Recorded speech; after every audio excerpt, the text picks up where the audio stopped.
আসসালামু আলাইকুম বন্ধুরা, সবাই কেমন আছো? আশা করি সবাই ভালো আছো।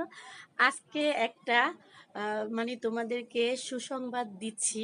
সংবাদটা হচ্ছে, আমার পাখি আছে না, আমি ২ টা পাখি কিনছিলাম আর ভিডিও তোমাদের সাথে যখন নিয়ে আসছি তখন থেকে আমি তোমাদের সাথে ভিডিও পোস্ট দিয়ে গেছি। তো আমার ওই পাখি আজকে ১ম ডিম দিছে। তো চলো গিয়ে আমরা দেখি পাখিতে ডিম দিছে।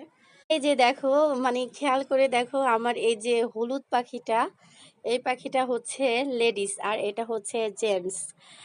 জেন্টস আর ওখানে দেখো আমার এই যে এই পাখিটা, এই যে ডিম দিছে, দেখাই তোমাদেরকে আজকে ফার্স্ট। আমি অবাক হয়েছি, ওই যে ডিম দেখা যাইতেছে, দেখছো? আরো একটু জুম করে দেখাই, ওই যে ডিম। আমি ভেতরে একটা আলু ফিক্কা মারছি, কারণ আলু ফিক্কা মারছি আলু যাতে খায়। ডিম পারছে, অনেক ক্ষুধা লাগছে না বেচারির, এর জন্য একটু খাওয়া লাগবে, তো এর জন্য আমি একটু আলু দিয়ে দিয়েছি। তো ধন্যবাদ ভিডিওটি দেখার জন্য। আপডেট পেতে আমাদের চ্যানেলের সাথে থাকবা।